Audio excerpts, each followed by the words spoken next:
जय हिंद दोस्तों, कैसे हैं आप लोग सभी। आई होप सभी अच्छे होंगे। आज हम लोग साइंस का सेट नंबर 67 को करेंगे। उससे पहले जो भी चैनल को सब्सक्राइब नहीं किए हैं वो चैनल को सब्सक्राइब कर लें तथा अपने दोस्तों में भी शेयर कर दें। और इसका पीडीएफ हमारे Telegram channel knowledge world PDF पर अपलोड कर दिया गया है और टेलीग्राम चैनल का लिंक इस वीडियो की डिस्क्रिप्शन में दे दिया गया है। और जो भी पिछला वीडियो नहीं देखे हैं वो चैनल के प्लेलिस्ट में जाकर के पिछला वीडियो को देख लें। चलिए आज के पहला प्रश्न को देखते हैं। पहला प्रश्न है कि एक घूमती हुई वस्तु की कोणीय वेग निम्न के संदर्भ व्यक्त किया जा सकता है, यानी कि किसके संदर्भ में व्यक्त। कोणीय वेग यानी कि इसका मतलब क्या हुआ सीधे सीधी कि कोणीय वेग का ये मात्रक पूछा है। तो कोणीय वेग देखिए, वेग जो होता है सीधा वेग, ये वेग का मात्रक होता है आपको मीटर प्रति सेकेंड, ठीक। और जो कोणीय वेग है, ये कोणीय वेग का मात्रक होता है आपको रेडियन प्रति सेकेंड, ठीक। रेडियन प्रति सेकेंड, ठीक। तो जो कि किस ऑप्शन में दिया है, तो ऑप्शन नंबर बी में दिया हुआ है, ठीक। चलिए अगला प्रश्न है कि एक वृत्ताकार पथ में स्थिर गति वाले पिंड की गति को क्या कहता है। देखिए एक वृत्ताकार पथ है, ठीक। तो वृत्ताकार पथ पर सबसे पहले देखिए कोई भी पिंड गति करेगा तो ये किसा गति होगा, तो ये वृत्तीय गति तो होगा ही। लेकिन ये कैसा कर रहा है, एक वृत्ताकार पथ पर स्थिर गति से नहीं, स्थिर गति से गति कर रहा है, यानी कि इसका गति बढ़ नहीं रहा है, ठीक ना। यहाँ भी गति सेम है, यहाँ भी गति सेम है। इसका मतलब क्या होगा कि ये क्या हो गया, समान वृत्तीय गति। वृत्तीय गति तो है ही, लेकिन ये क्या हो गया आपको, समान वृत्तीय गति हो गया। तो इसका उत्तर ऑप्शन नंबर डी हो गया, ठीक ना। अगर पूछता है इसमें कि अस्थिर गति कर रहा है तब क्या हो जाता है, असमान वृत्तीय गति, ठीक। चलिए अगला प्रश्न है कि धातु का ताप बढ़ने पर उसका प्रतिरोध पर क्या प्रभाव। देखिए धातु में क्या होता है कि धातु जो होता है ना, आपको धातु का प्रतिरोध यानी आर, ये किसका समानुपाती होता है, ये टेम्परेचर का क्या होता है आपको समानुपाती होता है धातु का। देखिए होता है एक उपधातु, ठीक। उपधातु में क्या होता है कि उपधातु का प्रतिरोध जो होता है आर, ये व्युत्क्रमानुपाती होता है आपको तापमान का, ठीक ना। और पूछे अगर अधातु, तो अधातु पर जो है ना टेम्परेचर का कोई प्रभाव नहीं पड़ता है। मतलब प्रतिरोध का जो है ना, मतलब प्रतिरोध से रिलेटेड टेम्परेचर का इस पर कोई प्रभाव नहीं पड़ता है, ठीक। उपधातु मतलब अधातु में, ठीक है। चलिए अब प्रश्न को बनाते हैं। धातु का ताप बढ़ने से उसका प्रतिरोध क्या होगा। धातु है, धातु की जगह इसको चालक भी दे सकता है, ठीक। उपधातु की जगह आपको अर्धचालक भी दे सकता है, अर्धचालक। और धातु जगह पर आपको कुचालक दे सकता है, ठीक। अब देखिए यहाँ धातु का ताप बढ़ने पर उसका प्रतिरोध क्या है। देखिए धातु का ताप प्रतिरोध के साथ ये कैसा संबंध बना रहा है, तो समानुपाती का। मतलब क्या हुआ कि ये बढ़ेगा तो ये भी बढ़ेगा, यानी कि इसका प्रतिरोध हम बढ़ाएंगे तो मतलब इसका ताप बढ़ाएंगे तो इसका प्रतिरोध क्या जाएगा, वो भी बढ़ जाएगा। तो इसका उत्तर ऑप्शन नंबर ए हो गया, ठीक। चलिए अगला प्रश्न है कि करेंट की उपस्थिति का ज्ञान होता है। मतलब करंट की उस उपस्थिति जो है, मतलब कोई भी वायर है, ठीक। इस वायर में अगर करंट है, इसको हम कैसे पता लगाएंगे कि करंट है। देखिए पहला ऑप्शन ए है कि चमकने से, ये चमकता है। जब इसमें करंट प्रवाहित होता है क्या चमकता है, नहीं चमकता है। देखिए सी है चालक के रंग से, कि करंट प्रवाहित होता है, इसका रंग अभी है लाल, तो क्या ये ब्लू हो जाता है, नहीं ऐसा नहीं होता है। तो देखिए ये भी नहीं होगा। अब देखिए ऑप्शन नंबर डी है चटकने की ध्वनि से, चटकने की ध्वनि से। देखिए चटकने की ध्वनि इसमें नहीं होता है, ठीक ना, चटकने की ध्वनि नहीं होता है। लेकिन जब इसमें जाता है तो इसमें कुछ कुछ आवाज़ आता है। जब बड़ा वाला पुल में जाइएगा आप, जैसे बड़ा संचरण लाइन रहता है बहुत बड़ा, तो उसमें थोड़ा थोड़ा ऊँ करके आवाज़ आता है, ठीक ना। ये चटकने की ध्वनि ये नहीं हुआ। चटकने की ध्वनि मतलब क्या हुआ, एकाएक जो है ना आपको झटका लगने के बाद जो निकलता है उसे ही चटकने ध्वनि कहा जाती है। ये तो नहीं होगा। लेकिन क्या तब इसका उत्तर क्या हो जाएगा, तो इसका उत्तर हो जाएगा उत्पन्न प्रभाव से। इसमें जो उत्पन्न प्रभाव होगा उसी से हम पता लगा सकते हैं कि इसमें करंट है या नहीं है, ठीक है। इसका उत्तर क्या हो जाएगा, ऑप्शन नंबर बी हो गया। चलिए अगला प्रश्न है कि ऊर्ध्वपातन पदार्थ इस समय से कौन है। पहले समझिए कि ऊर्ध्वपातन होता क्या है। देखिए कोई भी वस्तु है, ठीक है, कोई भी वस्तु है, वो जो कोई मतलब वस्तु या केस कोई भी ठोस है, ठीक है ना, ठोस ये जो है ना द्रव में बदले बिना, द्रव में नहीं बदलेगा, ठीक ना, सीधे ये किस में बदल जाएगा, तो गैस में बदल जाएगा। उसे क्या कहेंगे, ऊर्ध्वपातित पदार्थ कहेंगे, ठीक ना। अब देखिए कुछ ऊर्ध्वपातित पदार्थ है, उसका आपको ध्यान में रखना है क्या कैसा ऊर्ध्वपातित पदार्थ है, उसका उदाहरण आपको लिख देते हैं, ठीक। देखिए कपूर है, कपूर हो गया, ये भी ऊर्ध्वपातित पदार्थ है। नेप्थलीन हो गया, अमोनियम क्लोराइड,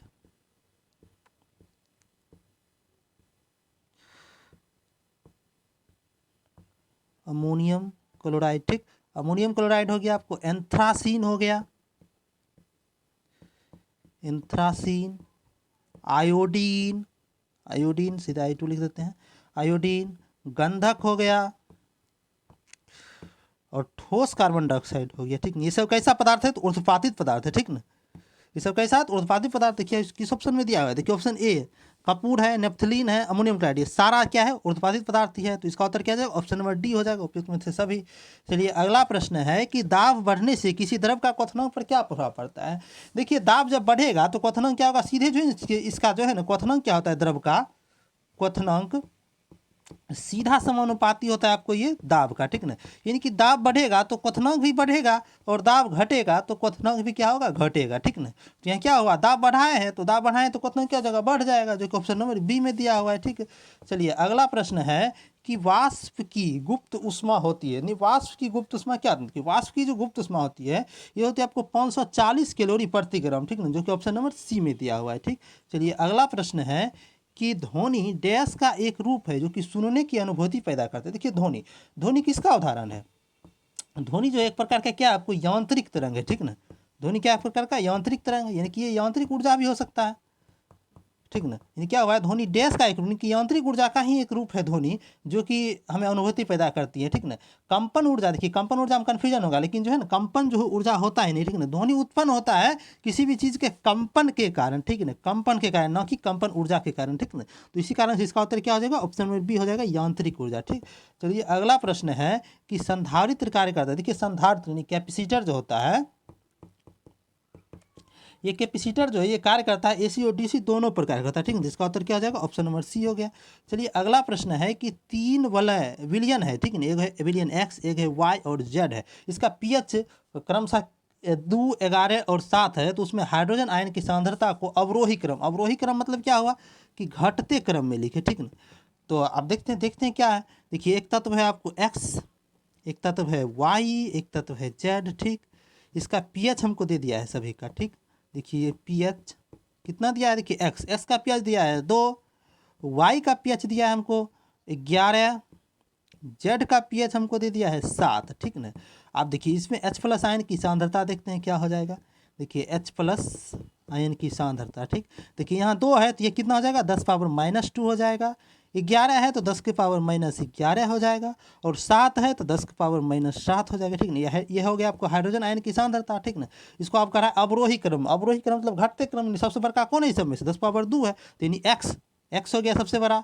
अब देखिए उससे छोटा कौन है, 10⁻⁻7 है, जो जेड हो गया, एक्स जेड, और वाई यानी क्या हो गया, इसका अवरोही क्रम हो जाएगा आपको एक्स जेड वाई, ठीक ना, जो कि किस ऑप्शन में दिया है, तो ऑप्शन नंबर बी में दिया हुआ है, ठीक। चलिए अगला प्रश्न है कि उस विलयन का पीएच मान क्या होगा जिसके हाइड्रोजन आयन की सांद्रता 1 × 10⁻⁻5 है। यानी कि हाइड्रोजन आयन की सांद्रता देखिए 10⁻⁻5 है, तो इसका क्या हो जाएगा पीएच, सीधे सीधी 5 हो जाएगा। यानी कि जो इस पर पावर पर आता है उसी को नीचे लिख दिया जाता है, ठीक है। तो इसका हो जाएगा ऑप्शन नंबर बी हो जाएगा 5। नहीं तो इसको निकालिएगा तो लॉग वाला फॉर्मूला लगाइएगा तो बहुत बड़ा चला जाएगा, ठीक। चलिए अगला प्रश्न है कि निम्न में से कौन सी परमाणु बहुपरमाणुक है। बहुपरमाणु मतलब क्या हुआ, देखिए एक होता है आपको एकल परमाणुविक, ठीक। देखिए एकल परमाणुक क्या होता है कि जब एक परमाणु से मिल करके बना होता है तो उसे हम एकल परमाणुक कहते हैं, ठीक ना। एक होता है आपको द्विपरमाणुक, यानी कि दो परमाणु से मिलकर बनाए तो उसे हम द्विपरमाणुक कहते हैं, ठीक ना। तो और एक होता है बहुपरमाणुक, यानी कि 2 से अधिक परमाणु से मिलकर बनाया तो बहुपरमाणुक, ठीक। अब देखिए फास्फोरस, फास्फोरस को देखिए P2 भी लिखा जाता है और P4 भी लिखा जाता है, ये तो हो गया बहुपरमाणुक उदाहरण एक तरह से। क्लोरीन को देखिए Cl2, आर्गन, आर्गन को आप Ar लिख सकते हैं। और देखिए गंधक, गंधक को क्या लिखा जाता है, तो गंधक S8 सल्फर यानी गंधक, तो S8 गंधक को लिखा जाता है, ठीक ना। तो क्या हुआ इनमें से कौन सा बहुपरमाणु, बहुपरमाणु मतलब क्या हुआ, 2 या 2 से अधिक परमाणु से मिलकर, मतलब 2 से अधिक परमाणु से मिलकर बना होगा तो बहुपरमाणुक हो जाएगा। देखिए यहाँ फास्फोरस और गंधक में कन्फ्यूजन है, ठीक ना। देखिए फास्फोरस देखिए P2 भी है P4 भी है, ठीक ना। यहाँ तो हम कह सकते हैं P4 के बारे में कि है ये बहुपरमाणुक है, लेकिन जो है ना यहाँ दोनों है, तो इसी कारण से सबसे ज़्यादा देखिए किस में है, तो सल्फर में 8 को है, तो इसी को लेंगे उत्तर, ठीक है। इसका उत्तर क्या हो जाएगा, ऑप्शन नंबर डी हो जाएगा, गंधक, यानी सल्फर जिसे गंधक भी कहते हैं, ठीक। चलिए अगला प्रश्न है कि सोडियम हाइड्रोजन कार्बोनेट को गर्म होने पर निम्न में से कौन सी गैस छूटती है, ठीक है। देखिए सबसे पहले सोडियम हाइड्रोजन कार्बोनेट का फॉर्मूला क्या होता है, देखिए NaHCO3, ठीक ना। देखिए NaHCO3 है तो इसमें इसको गर्म करेंगे तो कौन सा गैस निकाल, देखिए इसमें देखिए कार्बन डाइऑक्साइड उपस्थित है तो कौन सा निकलेगा, कार्बन डाइऑक्साइड गैस ही निकलेगा। तो इसका उत्तर क्या हो जाएगा, ऑप्शन नंबर सी हो जाएगा, कार्बन डाइऑक्साइड। चलिए अगला प्रश्न है कि निम्न में से कौन सी धातु वायु के साथ अभिक्रिया नहीं करती है? इस सब में से कौन सा धातु है जो वायु के साथ अभिक्रिया नहीं करती? देखिए पोटेशियम है, निकेल है, तो पोटेशियम तो करवे करती है क्योंकि यदि हथेलियों पर ये मतलब जल जाती है, वायु से अभिक्रिया तो बहुत बढ़िया से करता है, ठीक है। क्या कहा है इसमें? नहीं करती, तो ये नहीं होगा, ये गलत हो गया। अब देखिए ऑप्शन नंबर सी है, बी है स्वर्ण और प्लेटिनम। स्वर्ण और प्लेटिनम है, देखिए इसमें देखिए सोना तो नहीं करता है, प्लेटिनम भी नहीं करता है। देखिए अब आगे देखते हैं, ऑप्शन नंबर सी है स्वर्ण और रजत। देखिए सोना तो नहीं है करता है, कन्फर्म है, लेकिन रजत को देखिए जब ये ऑक्सीजन से अभिक्रिया करता है क्या होता है, मतलब इस पर काला रंग का जो परत चल जाता है यानी सिल्वर सल्फाइड का, तो ये क्या हो गया, तो ये करता है अभिक्रिया, तो रजत हो गया, तो रजत वाला भी कट जाएगा। लेकिन देखिए सोना और प्लेटिनम जो है ये दोनों क्या होता है, वायु से अभिक्रिया नहीं करता, ठीक है। तो इसका उत्तर क्या हो जाएगा, ऑप्शन नंबर बी हो जाएगा, स्वर्ण और प्लेटिनम, ठीक। चलिए अगला प्रश्न है कि सूची 1 को सूची 2 से सुमेलित कीजिए तथा सूचियों को नीचे दिए गए कूट का प्रयोग करते हुए सही उत्तर का चयन कीजिए। देखिए सूची 1 को सूची 2 से सुमेलित करते हैं। ऑप्शन मतलब सूची ए में ए नंबर में दिया है सीएनजी। सीएनजी का मुख्य घटक किसमें पूछा है, तो सीएनजी का मुख्य घटक क्या हो जाएगा, तो सीएनजी का मुख्य घटक हो जाएगा आपको मीथेन और इथेन होता है सीएनजी का मुख्य घटक, यानी क्या हो गया, ए का 3 हो गया, ठीक। अब देखिए अब है एलपीजी। एलपीजी में क्या होता है आपको, ब्यूटेन और प्रोपेन होता है, ठीक है। एलपीजी में ब्यूटेन और प्रोपेन। अब देखिए कोल गैस। कोल गैस क्या है, तो कोल गैस में क्या होता है आपको, हाइड्रोजन होता है, मीथेन होता है, कार्बन मोनोऑक्साइड होता है, ठीक। अब देखिए जल गैस। जल गैस क्या होता है कि इसमें कार्बन मोनोऑक्साइड और हाइड्रोजन होता है। देखिए किस ऑप्शन में ये दिया हुआ है, देखिए ये आप जब देखिएगा तो ऑप्शन नंबर किस में दिया हुआ है, तो ए का 3 देखिए ए का 3, ठीक है। ए का 3 इसमें भी है, इसमें भी है, ठीक है। ये दोनों तो कट ही गया।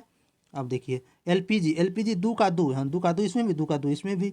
अब देखिए कोल गैस यानी कि सी का 4, यानी सी का 4 इसमें है, इसमें नहीं है, तो इसका मतलब क्या हुआ, इसका उत्तर ऑप्शन नंबर सी हो जाएगा, ठीक। चलिए अगला प्रश्न है कि मेलिएबल डैश के गुण को दर्शाता है। मेलिएबल मतलब क्या होता है कि किसी भी को है ना, उसको हम पीट करके चादर बना सकते हैं, ठीक ना।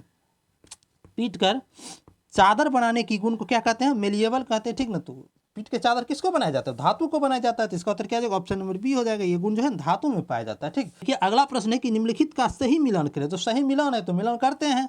देखिए पी है, यानी पी दिया हुआ है, तो पी हो गया पोटेशियम ईथर। पोटेशियम ईथर का देखिए यूज किस में होता है, ये होता है आपको ड्राई क्लीनिंग में, ठीक है ना। ड्राई क्लीनिंग के लिए जो है ना, इनमें जो है ना विलायक के लिए प्रयोग किया जाता है इसको। आप देखिए पैराफिन मोम जो है ये आपको मरहम और कॉस्मेटिक वस्तु में प्रयोग होता है इसका, ठीक। आप देखिए अब है आपको एस्फाल्ट और कोक जो है ये क्या है, एक प्रकार का एस्फाल्ट और कोक है ना। तो एस्फाल्ट और कोक आपको ये क्या आ जाएगा, यानी कि आर है, तो आर का 3, यानी कि एस्फाल्ट और कोक का प्रयोग किया जाता है आपको छत सड़क निर्माण में, ठीक ना, छत सड़क निर्माण में। और गैसोलीन क्या है, तो गैसोलीन आपको एक प्रकार का ईंधन है, ठीक है। तो ये किस ऑप्शन में दिया हुआ है, देखिए पोटेशियम ईथर 2 है, तो दो देखिए सिर्फ इसी में है, तो यही हो गया। अब देखिए पैराफिन मोम 4, ठीक है। आर यानी कि एस्फॉल्ट और कोक का 3, ठीक है। यानी गैसोलीन यानी एस का 1, तो एस का 1, ठीक है। तो इसका उत्तर क्या हो जाएगा आपको, ऑप्शन नंबर बी हो जाएगा, ठीक। चलिए अगला प्रश्न है कि सही मिलन करें। पुनः है मिलन करने वाला, इसमें आविष्कारक के बारे में दिया है, तो डायनामाइट। देखिए डायनामाइट का खोज किसने किया था, तो अल्फ्रेड नोबेल ने किया था, ये सभी लोग जानता है। तो ये हो गया पी का 3 हो गया, ठीक। अब देखिए क्या है आपको डायनेमो का आविष्कार किसने किया था, देखिए डायनेमो को माइकल फैराडे ने खोजा था, ठीक है। अब देखिए इलेक्ट्रॉन का खोज किया था आपको जे थॉमसन ने, और प्रोटॉन का खोज किया था आपको रदरफोर्ड ने, देखिए मिल गया। अब देखिए किस ऑप्शन में मिला है, तो पी का 3 देखिए इसमें है, इसमें भी है, ठीक है।